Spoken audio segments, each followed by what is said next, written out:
Comment un homme qui a vendu plus de 150 millions de disques peut-il finir ses jours avec une infirmière à domicile incapable de tenir une baguette?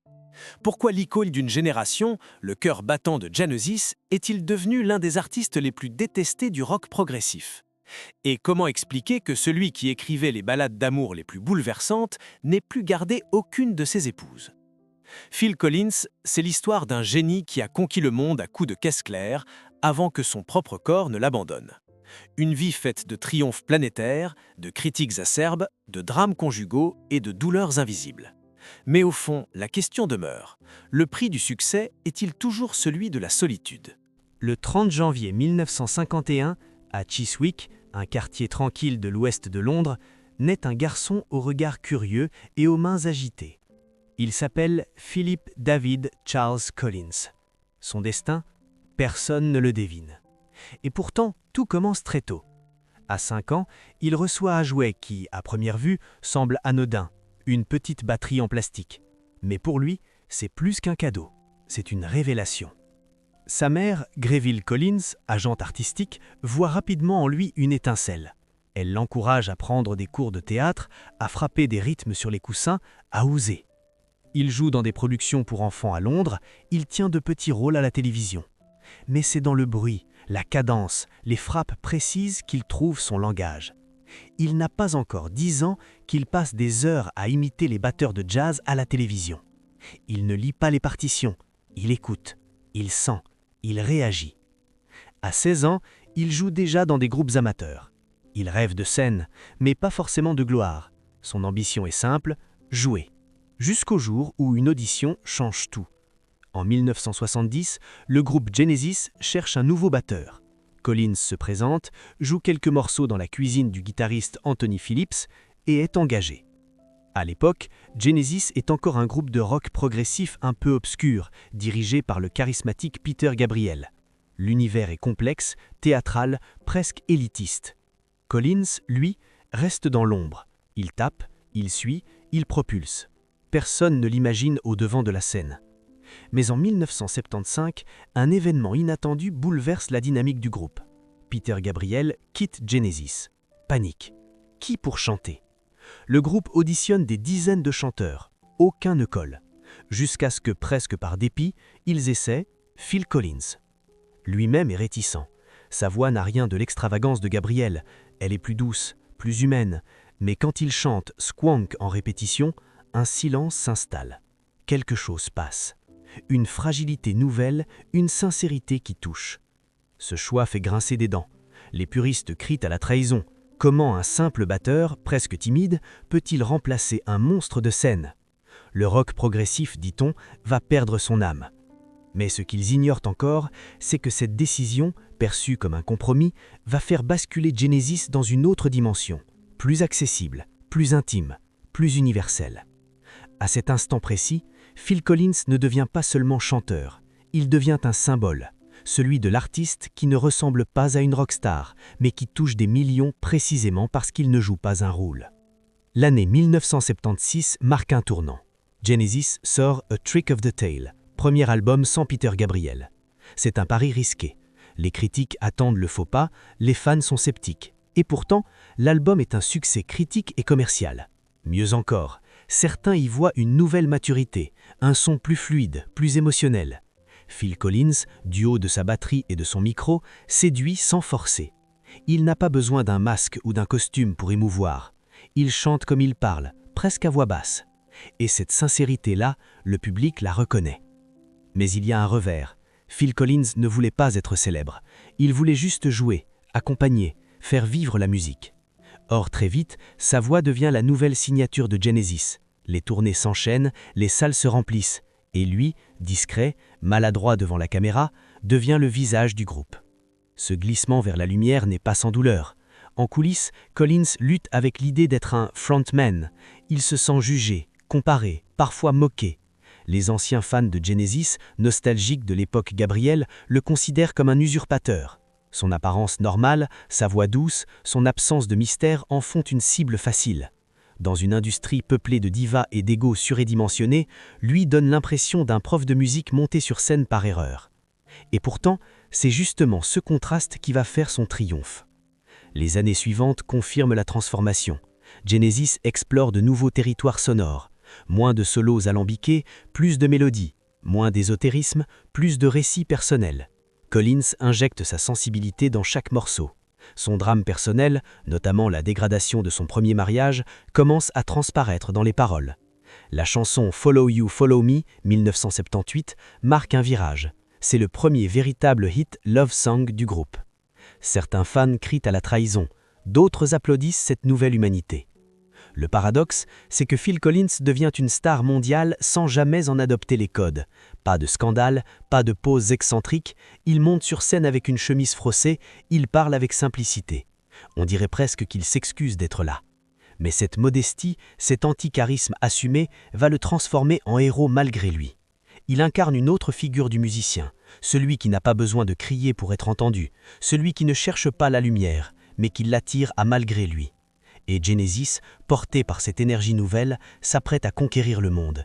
Et Phil Collins, encore surpris d'être au centre de tout ça, ne se doute pas que son nom, et non plus seulement celui du groupe, va bientôt entrer dans la légende. Au début des années 1980, Genesis est devenu un phénomène mondial. Ce qui était autrefois un groupe de rock progressif à l'aura confidentielle est maintenant une machine à tubes, remplissant des stades, vendant des millions d'albums et dominant les classements. Et au cœur de cette métamorphose, Phil Collins. L'album Invisible Touch, sorti en 1986, symbolise ce basculement total vers la pop rock. C'est un triomphe. 5 singles se hissent dans le top 5 américain. La chanson-titre, avec son rythme entêtant et son refrain obsédant, devient l'hymne d'une génération. Genesis remplit 2 fois Wembley Stadium. Le monde entier chante les paroles. Les cheveux de Collins volent dans les ventilateurs de scène, ses bras battent les cymbales, sa voix monte et les critiques grincent des dents. Le son Genesis version Collins est lisse, accessible, calibré pour la radio. Ce qui était autrefois complexe, expérimental, devient catchy, mélodique, grand public. Pour certains puristes, c'est une trahison artistique. Pour d'autres, c'est une évolution nécessaire, un signe d'intelligence musicale. Le débat est violent, souvent injuste, et toujours dirigé vers une seule cible, Phil Collins. Il devient le bouc émissaire d'une époque, accusé d'avoir vendu l'âme de Genesis, d'avoir ascétisé la musique, d'avoir choisi la célébrité plutôt que l'authenticité. Dans une interview célèbre, un critique déclare « Phil Collins est l'homme qui a transformé le rock progressif en jingle publicitaire ». Et pourtant, le public, lui, n'a pas cessé d'acheter ses disques. Sur scène, le groupe atteint une puissance visuelle et sonore inédite. Le spectacle est millimétré, les jeux de lumière futuristes, les transitions parfaites. Collins maîtrise tout. Il chante, il improvise, il fait rire entre les morceaux. Son humour britannique décontracte les foules. Il ne joue pas un personnage. Il reste Phil, le gars ordinaire qui chante des choses extraordinaires. Mais derrière ce professionnalisme, quelque chose se fissure. Loin des projecteurs, les tensions artistiques s'accumulent.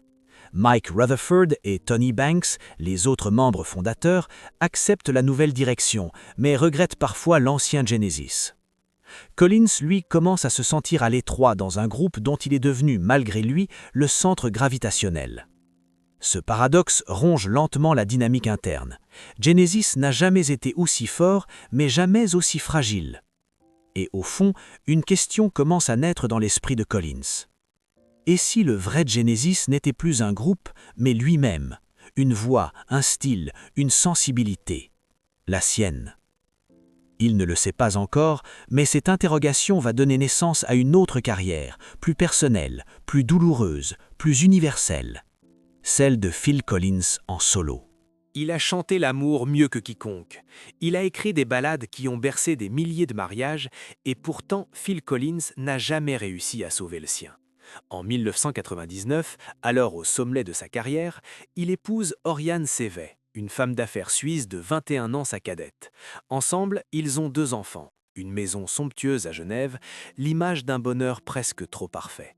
Mais derrière les sourires des tapis rouges, les fissures apparaissent vite.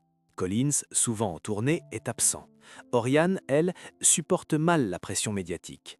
En 2006, le couple se sépare et le divorce qui suit entre dans l'histoire comme l'un des plus coûteux de l'industrie musicale. Plus de 25 millions de livres sterling versés en compensation, une somme astronomique. La presse britannique s'en donne à cœur joie. Les tabloïds titrent « L'homme qui chante si bien l'amour, incapable d'en garder un seul ». Ce n'était pas la première fois. Avant Oriane, Phil Collins avait déjà connu 2 divorces, et chaque fois, il semblait plus brisé, plus vulnérable. Il admet dans ses mémoires qu'il a souvent privilégié la musique à la famille, qu'il n'était pas toujours présent, même lorsqu'il était physiquement là. Ses paroles deviennent alors suspectes. Chaque chanson d'amour, chaque déclaration musicale est relue comme une confession d'échec. Ce n'est plus de la poésie, c'est de la culpabilité mise en mélodie. En 2015, contre toute attente, Phil Collins et Oriane Sevet se remettent ensemble. Le public y voit une seconde chance, une rédemption. Ils s'installent à Miami. Il semble plus calme, plus apaisé. Mais ce répit ne dure pas. En 2020, le scandale éclate. Alors qu'il est hospitalisé pour des problèmes de dos, Oriane épouse en secret un autre homme, tout en vivant toujours dans la maison de Collins. Il découvre la trahison par des messages sur les réseaux sociaux. Le choc est brutal. Phil Collins engage alors une action en justice pour expulser Oriane de sa propre maison.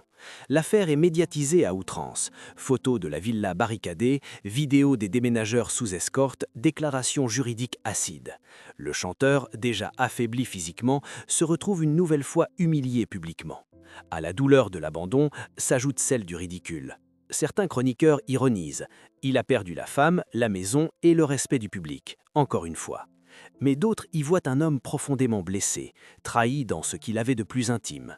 La tragédie n'est pas tant dans le divorce que dans la répétition, comme si Phil Collins était condamné à revivre éternellement le même scénario, aimer intensément, s'absenter pour créer, puis tout perdre. Et cette spirale destructrice, il l'a chantée 1000 fois, peut-être pour l'exorciser, peut-être pour l'annoncer. Rarement une carrière aussi brillante aura suscité autant de mépris dans les cercles élitistes de la musique. Dans les années 2000, alors que Phil Collins continue de remplir des salles et de vendre des albums, une partie de la critique semble s'être donnée pour mission de l'effacer de l'histoire du rock. Les attaques sont violentes, parfois absurdes. On lui reproche tout. Son style jugé trop lisse, ses paroles trop simples, son omniprésence étouffante à la radio durant les années 80. Certains magazines vont jusqu'à publier des classements des artistes les plus irritants, où Collins figure régulièrement dans les premières places. Des humoristes font de lui une caricature, des musiciens plus jeunes s'en détournent, comme s'il représentait une époque embarrassante à oublier.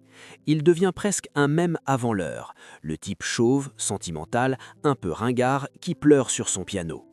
Mais pourquoi tant de haine pour un homme dont les chansons ont accompagné les cœurs brisés de plusieurs générations ? La réponse est peut-être dans sa sincérité.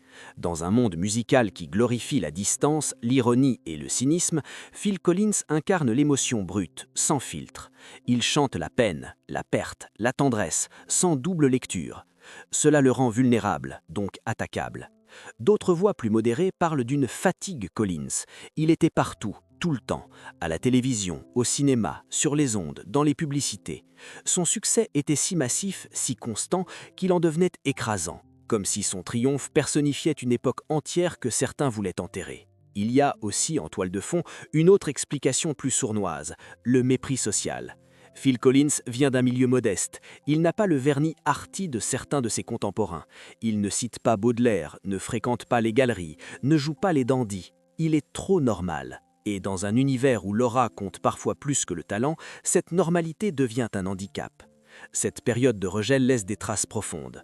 Dans ses interviews, Collins avoue avoir été blessé par la violence des critiques. Il confesse avoir sombré dans l'alcool, s'être replié sur lui-même. Il parle d'une haine gratuite qui l'a poussé à se demander s'il méritait vraiment tout cela. Lui qui, à l'origine, ne cherchait pas la gloire, se retrouve prisonnier d'une image qu'il n'a jamais voulue. Le plus cruel peut-être est que ces attaques ont effacé une partie de son héritage auprès des nouvelles générations. Beaucoup connaissent ses chansons sans connaître son nom, d'autres ne le retiennent qu'à travers les moqueries, comme si sa carrière n'était qu'un long malentendu. Mais une question persiste. Comment un homme capable d'écrire « Take me home »,« I wish it would rain down »,« You'll be in my heart » peut-il être exclu du panthéon du rock ? Est-ce parce qu'il a trop vendu, parce qu'il a trop ressenti, ou tout simplement parce qu'il n'a jamais su jouer le jeu ? La musique l'a porté toute sa vie. Et pourtant, ce sont ses mains qui ont frappé les fûts avec génie pendant des décennies, qui le trahiront les premières. En 2007, Phil Collins subit une grave blessure à la colonne vertébrale. Une opération s'impose. Elle réussit, mais laisse des séquelles irréversibles. Le nerf qui contrôle ses doigts est endommagé. Il ne peut plus tenir une baguette de batterie. Pour un autre, ce serait un incident. Pour lui, c'est une tragédie. Collins, l'un des batteurs les plus respectés de sa génération, l'homme à la frappe sèche et précise, est désormais incapable de jouer son instrument fétiche. Il essaie pourtant. Il s'attache les baguettes aux mains avec du scotch. Il répète. Il s'épuise. Rien n'y fait. Le message est cruel. Son corps lui dit d'arrêter.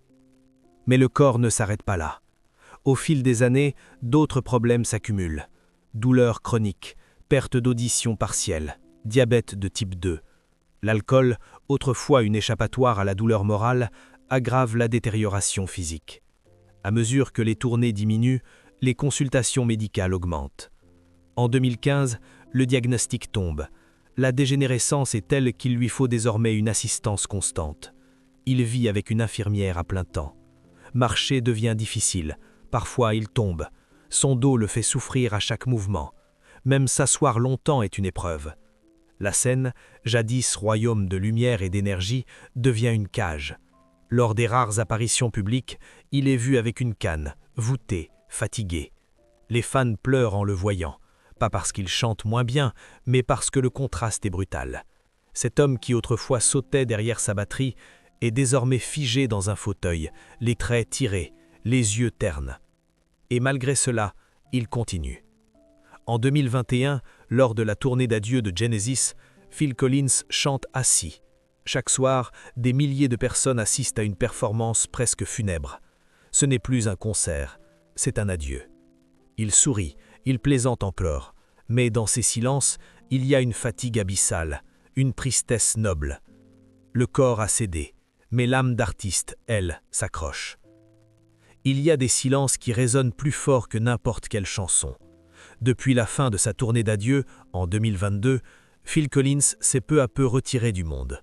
Il ne donne plus d'interviews, il n'écrit plus, il ne compose plus, il ne joue plus.